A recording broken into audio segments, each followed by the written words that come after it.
What's up, people? Welcome to Conversations with Chike Evans. I'm Chike Evans, and I'll be welcoming Jack. Wait a minute. Stop it.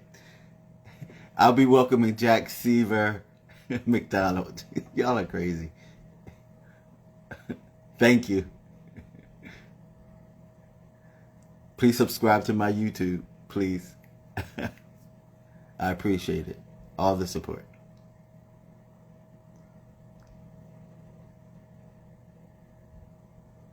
Yes, yes, yes, yes. Happy holidays. Hey, Yes. Oh my goodness. success. Thanks. Whew. Sorry, everybody. Hey, keep your apps updated. That's an issue sometimes. Uh, how are you, sir? Much better now that we've got our call going. Yeah. Things like that when little tech issues come up without knowing it puts me in a sweat. Oh How are man, you? I'm doing well. I cannot complain. How are you set for the holidays? Are you all good to go? You still have things to do? There's still a few gifts to shop for, but we're mentally prepared. We're ready for that time with family again, and Yeah. um, yeah, not too stressy this year. We've had a good step by step sort of thing Mm-hmm. helping us rather than Nice. trying to do it all the Yeah. 24th. Do you have to travel? Not really. My mom lives in California as well as me, Okay. so she's only like 80 miles away, which Okay. some people maybe that's quite a ways away, but it's not too bad for us. No, that's not bad at all. So I've seen your name posted two different ways. Jack Mm. Seaver and then Jack Seaver McDonald. What's the correct one? Well, I do Jack Seaver McDonald as a whole for Okay. acting. However, when I made this Instagram, there was already a Jack McDonald, so I decided to Gotcha. do Jack Seaver for this. Okay. All right. Got you. And then there are also lots of like casting websites that don't like when you do a middle name, so your first name shows up as first and middle. Got you. Got you. And that makes sense. Makes sense. Right. So I was doing my homework on you, sir, and you're a busy guy. You've been in a lot of productions. Some of my favorite productions. I'm going to rattle a few off. Maybe people will know or have watched. Modern Family, Good Girls, Young Sheldon, which I've seen someone mention. Uh, Ted the Series, Hacks, which is one of my favorite shows. The Sex Lives of College Girls. That's another one of my favorite shows. Um, and Never Have I Ever. Yeah. Yeah. So I like to always go back to the beginning and start with, do you remember or recall your first artistic inspiration that maybe gave you the bug? Mm, that is a good question. It's somewhere between either my Grammy or my cousin doing silly voices and making me laugh, and then me sort of immediately going, "Oh, I want to do this. I want to make other people laugh too." Yeah. But then when I think about like things that I actually watched that inspired me, some of my earliest inspirations definitely Jim Carrey. Yeah. Yeah. Hmm. So describe to me what elements of Jim Carrey did you focus on? Like what mainly about his artistry grabbed you? Definitely his full 100% physical commitment Mhm. to bits. I just really that grabbed me in a way that like yes, you can absolutely tell when someone's sort of halfway doing a stunt or a physical joke, and when you just commit like he does so hard, it's impossible to deny the effect that has when people can tell you're really putting it all in your performance. Yeah. Many, many moons ago, I saw the first film I ever saw with Jim Carrey before everybody knew who he was a film called Once Bitten with Lauren Hutton in it. And she was a Oh, vampire. I've heard of that one. I need to watch it. And even back then, because I think that was his first film, I think it was. But the way, which struck out to me was the way that he could contort his face. I've never seen that before. At Hmm. least in my generation, for me, I've never seen anyone do that. So he always stood out. And then years later, when he popped up on Mad TV, and I was like, oh, that's that guy. That's the guy from Once Bitten. So Right. yeah, he's dynamic. He's dynamic. Absolutely. And So to this day, I couldn't possibly mimic his facial reconstructions he does. That my muscles are not prepared for that. I go into a twitch if I try. catch a Charlie horse in your jaw. Exactly. Exactly. And so I heard an interesting story about you um, when you were working at a gas station and your friends rallied up and started making it an event because you worked the late shift, you worked at night. Yeah, that's right. Talk to me a little bit about that. Tell me about that because I thought that was genius what they did. Dang. Yeah, yeah. No, they were really.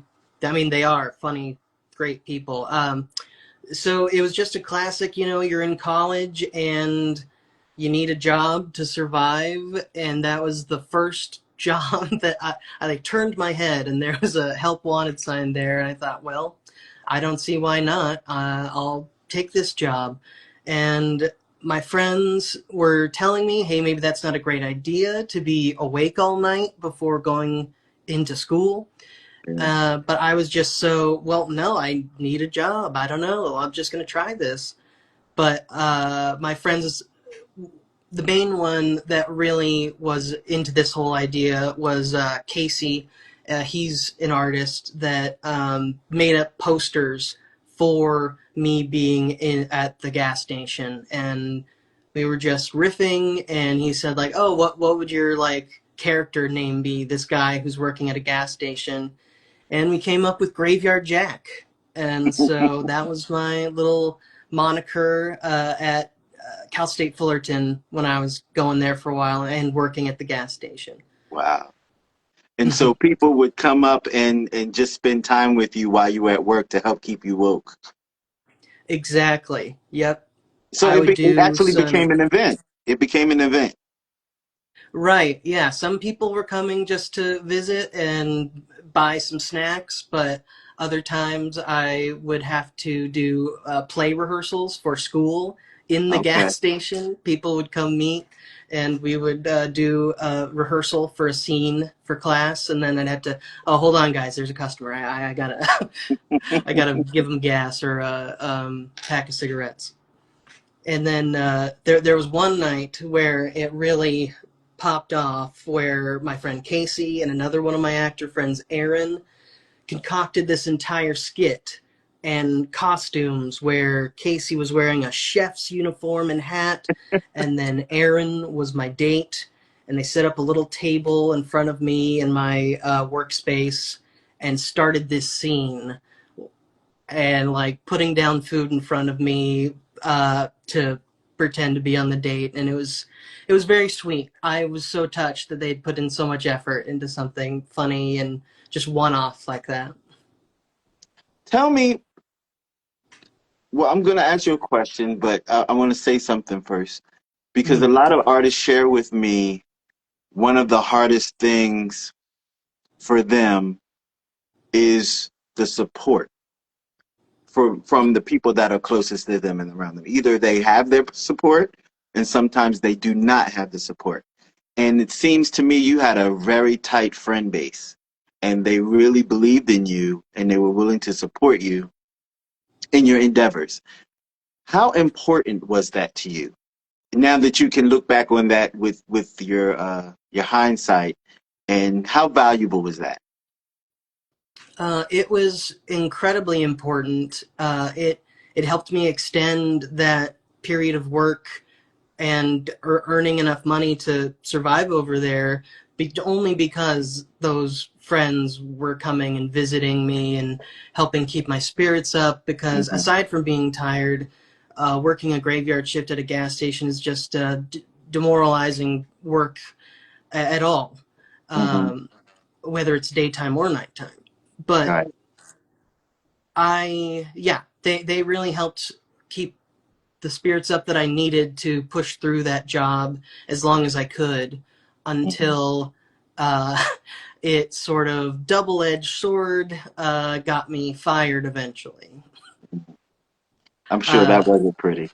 I mean, it was strange. Certainly, my manager saw on the cameras that people were visiting, and one of them was my brother-in-law, who would come in and buy a lot of snacks for his work. He works Hmm. with public-facing people, so he likes to have um, snacks available.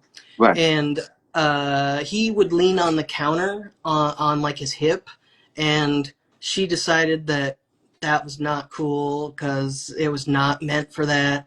And so she told me that if he did that again, then that was it. And I didn't catch him in time, and he was leaning on the counter. So the next morning, the assistant manager came in and scared me while I was stocking shelves with chips.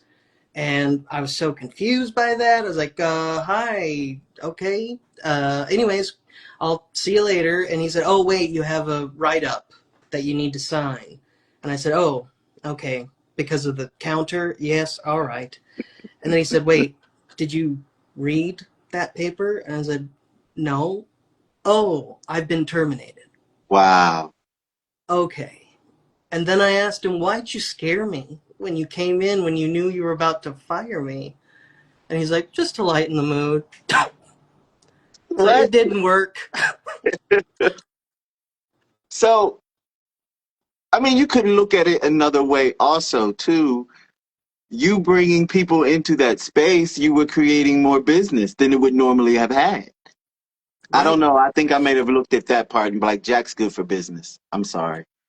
No, I heard that from my friends as well. They agree with you. They thought it would have been a positive, but I don't know. Maybe it was a power thing. Maybe she didn't like that I was making it a positive experience. Yeah. Yeah. Onward and upward, right? Oh yeah, yeah. No, I mean that job ended, but that just meant that there was then space for the next thing. Absolutely. And Yeah. so, talk to me about the time that you realized that you made it, or you felt that way walking onto a set or being attached to a project. What was the project? And give me a story about that encounter. Oh wow, I really love that question. I and I think about that a lot in this business, that so often you can never feel like you've made it, Hmm. despite the fact that I have met and worked with so many amazing people like Seth MacFarlane, Mindy Kaling, Christina Hendricks on Good Girls. But I think the time that I really felt that was in season 4 of Never Have I Ever. My character Eric gets his big swim team episode, and so feeling that the writers were inspired by my performance to create a more in-depth story for my side character in this Hmm. show, I was like, okay, this they spent money on me. Yeah. That tells me that my skills are I've made it. Yeah. Yeah. Yeah. Did you ever have imposter syndrome? Oh, like I didn't deserve to be where I was? Yeah.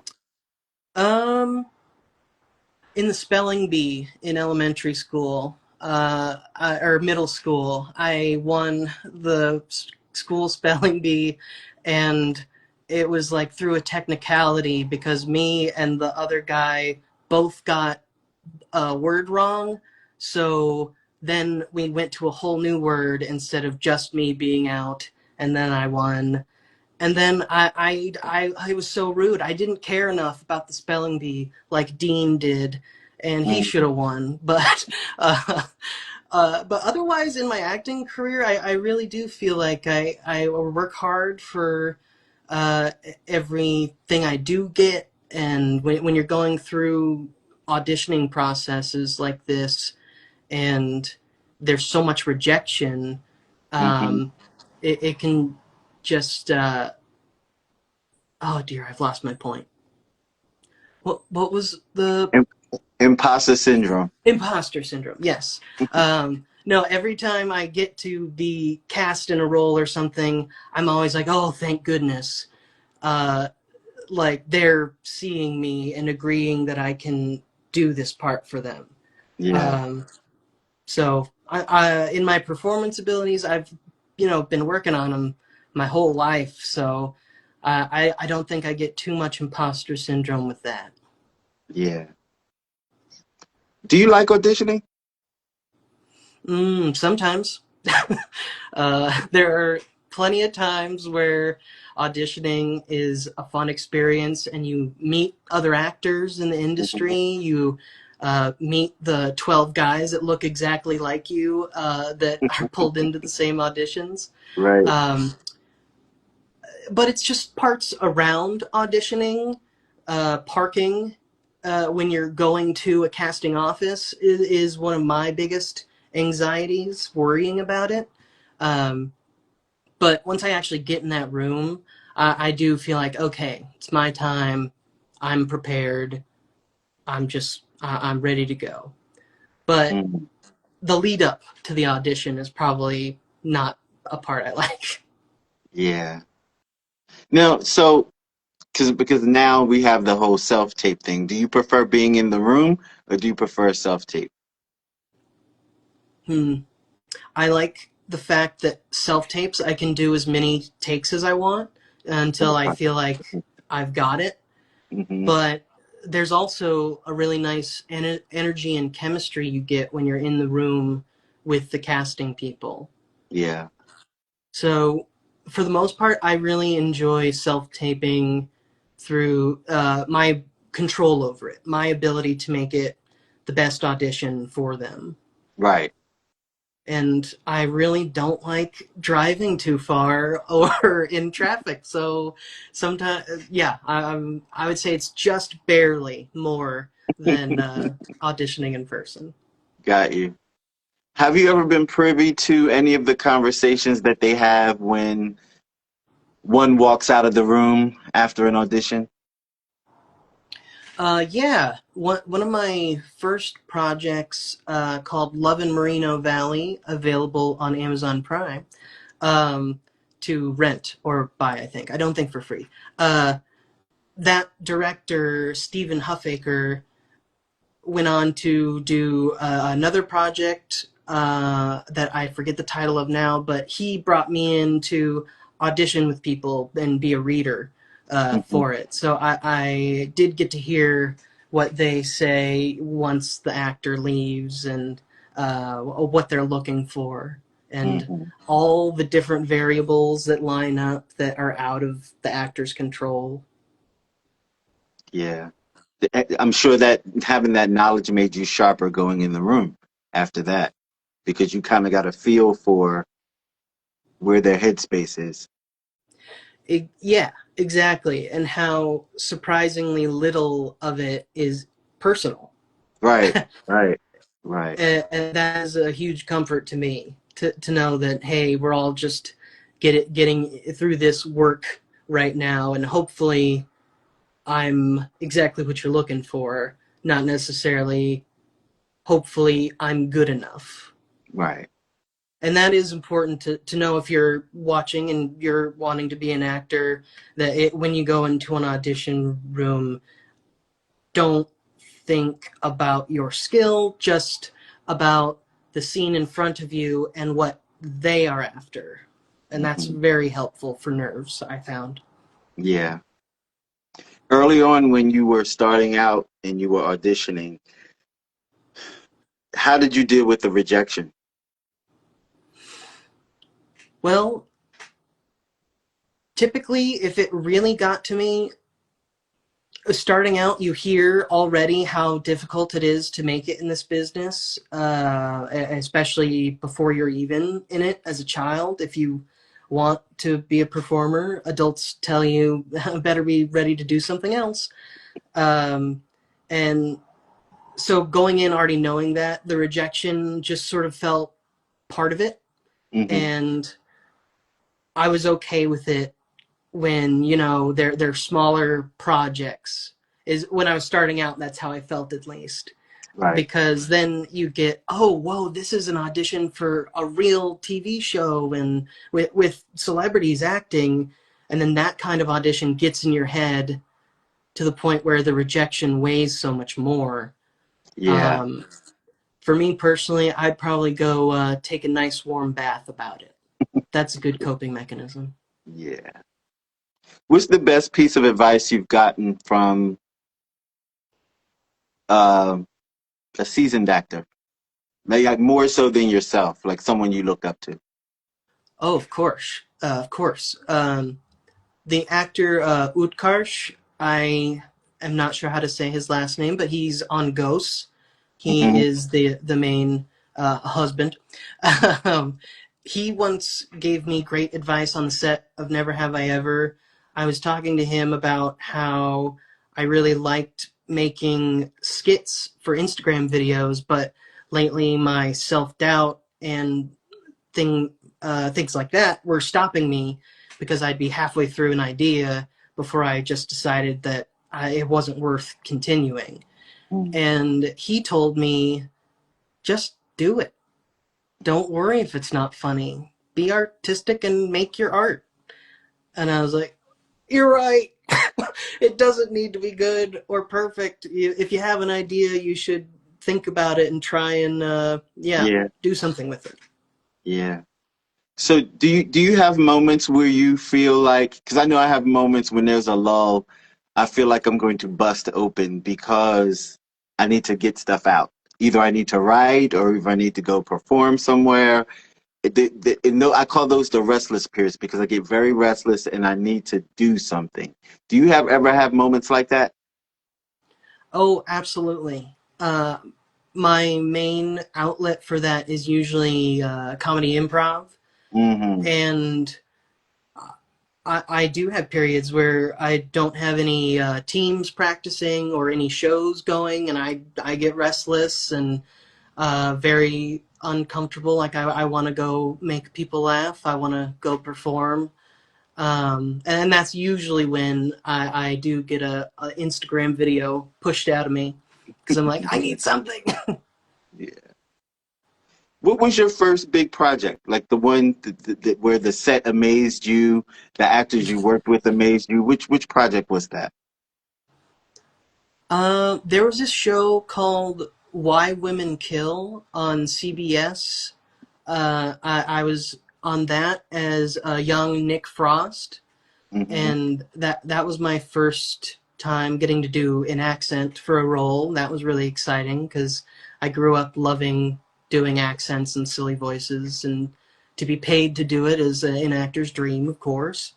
And so that set was huge, and it was so intricately designed. There were these houses on the CBS backlot, completely built out in these like beautiful 50s mansions. Mm, And seeing that set was very like, oh, whoa, this is stepping into a whole nother world and time. right, And it was very affecting, and I loved how much it affected my performance too. right.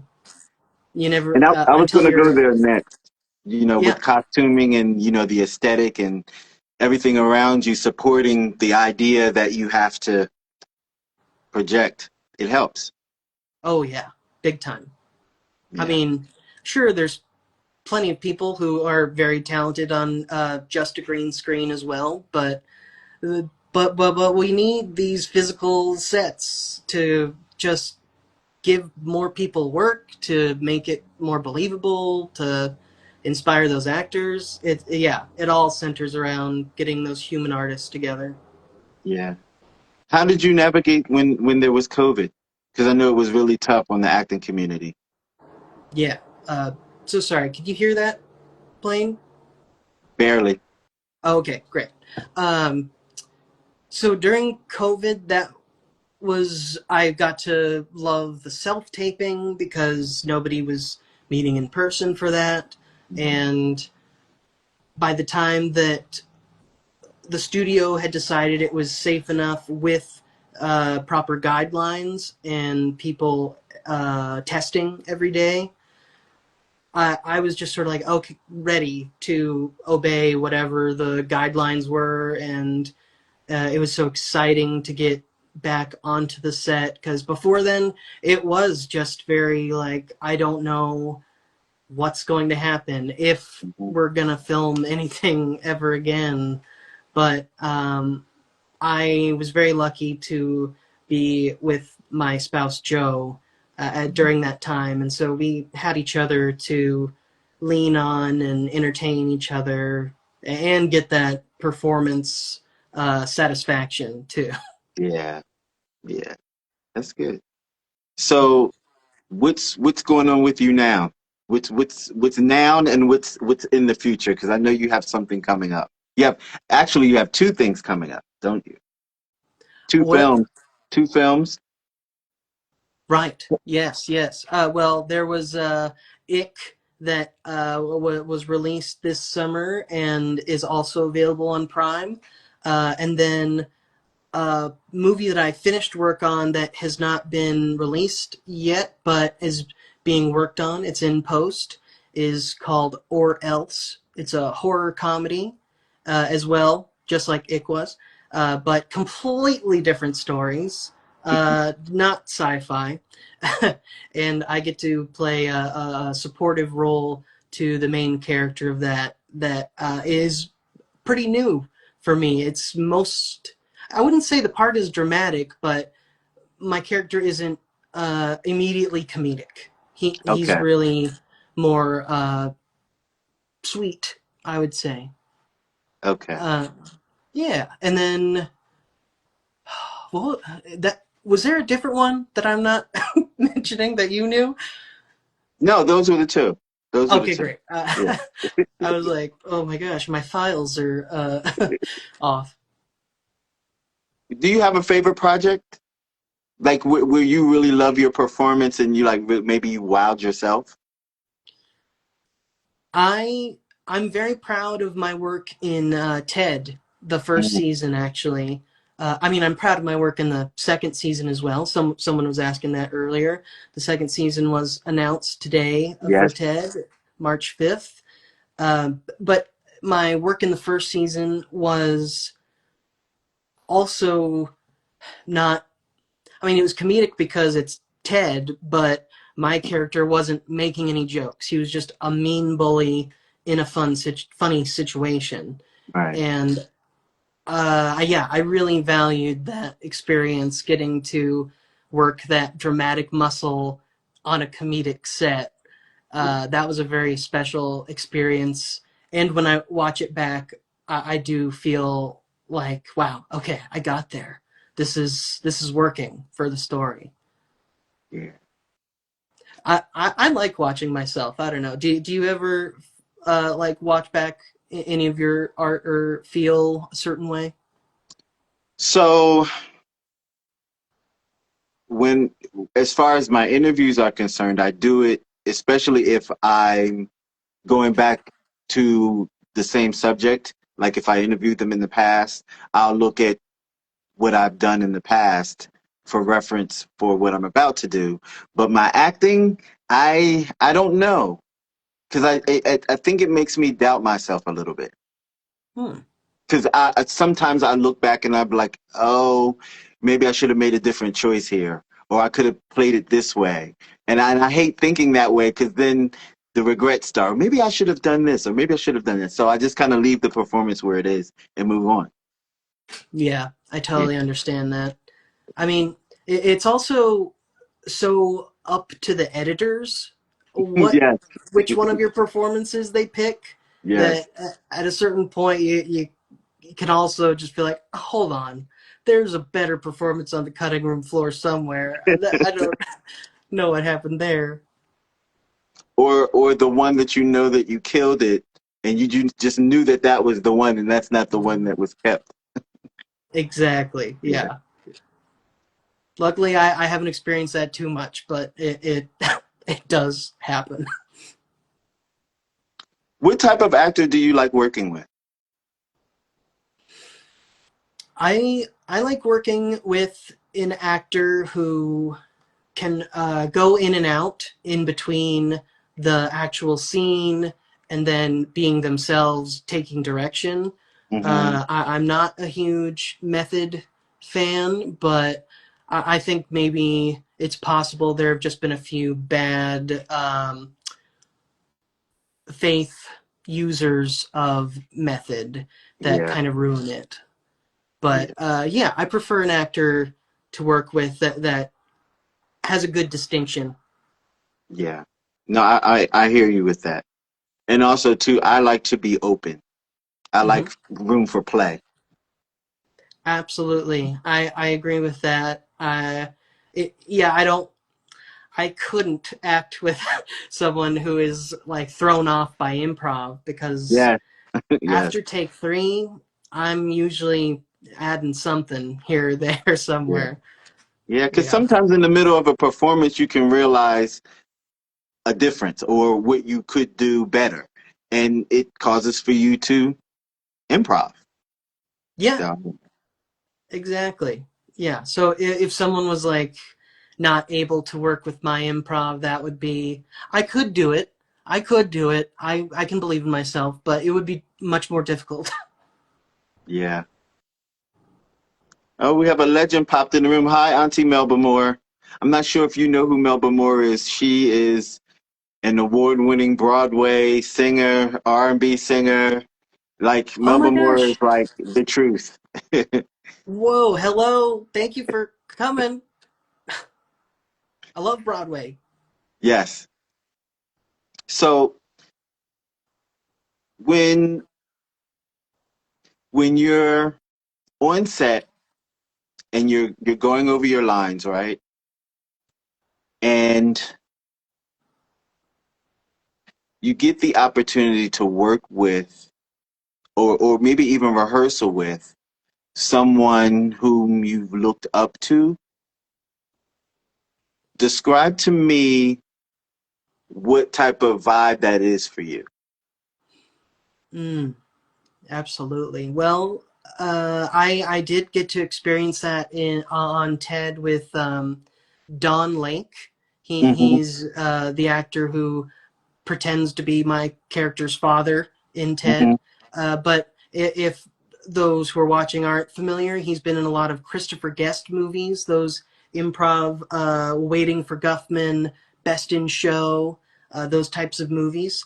Hmm. And so I have looked up to him, and he asked me to rehearse with him, and so I would immediately feel honored that he would ask me and trust Hmm. that I can just be with him in here and uh, rehearse with him. And then once we're actually in it, I am feeling kind of floaty and Hmm. excitement, Hmm. but I am also like, oh wow, this is it. This is the work. I'm working with someone that Right. I admire and I am focusing in while still acknowledging the specialness of the moment, of course. Yeah. But luckily, I don't get too nervous. I'm just like, all right, they're a person, just like me. Treat them like a person, like I want to be treated. Yeah. Definitely. Have you ever had to work with a dick director? Of course, we won't say names, but if you ever had to. Yeah, yes, I have had to, certainly in the past. And how do Um, you uh, manage? oh gosh, in that kind of instance, there's usually so many contracts and legalities involved that you really don't want to be the squeaky wheel, even if it's to save other people from this discomfort, and that is hard to navigate. But at a certain point, if a director is that upsetting to deal with, you kind of just put your head down and do your performance and your work to the best of your ability. And me personally, I try my best not to trigger an episode. You know, I'm Right. walking on eggshells. Yeah. And I ask that because, if people have never been on a set and they don't know the life of acting, when they hear stuff on in the news or in tabloids, it's kind of an skewed version of what actually happens. And so many people will say, well, why didn't they do this? Well, why didn't they do that? Or they could have done this. It's not that easy. And Hmm. when you sign your name on that dotted line, you're kind of locked into a situation and you have to take it hella high water for the most part. Yeah, Yeah. exactly. So you do what you can and try and protect your fellow castmates and your crew, of course. Mhm. And it's so interesting. There have been directors who will do both. They'll be sugary sweet to their actors, and then uh, rude as all get out to their crew, Yeah. who are arguably doing the other 65% of what is required on any kind of shoot. Right. Absolutely. Yeah. So how do you feel about the indie work? Do you like doing indie films or do you like doing the big budget stuff? And I've asked other actors the same thing and I get mixed messages. Gotcha. Well, I'll try not to be too mixed messagey about it. I really enjoy indie movies, working on them, um, because everyone has to start in the business somewhere, Hmm. and if people are gatekeeping their own abilities from an indie movie because it's not enough money or something, then those people will never get the chance to work on these skills and Amen. become even better. And you make these connections with people in indie movies that just you all grow in the industry together. I don't really see too much downside Hmm. of working on an indie. Sure, you get the occasional hardship that comes from inexperience, Hmm. but I think that's forgivable. It's an experience. Yeah. Now you know. Yeah. Um, and then the big budget stuff, the things that I like about that is how so many big budget projects are really just on rails. They're just going, and Hmm. you are hopping on to do your part and then get off whenever you need to, and it's going to keep on going. Uh, so I like being able to just sort of become a part of that big machine and help make it shine a little bit more before my hands are off of it and it just keeps going on their path. Right. Well, we have never met before, and it is a pleasure to actually talk to you because I'm learning from you, and to welcome you into the conversations with Chike Evans' family. You're now a friend to the show, of course. And any Wonderful. project that you want to promote, I want you to come back, talk to me about it. This will always be a portal for you to discuss your artistry. I will always support you. I think you're a pretty dope guy. I think you're a pretty dope artist. And I've been watching you all this time and didn't know it. Oh, that's great. I thank you, Chike. I really appreciate that. I'll totally be back next time I have anything. Um, I oh shoot. Sometimes I lose my train of thought. But point is, thank you so much, and I am definitely going to support you as well. Thank you.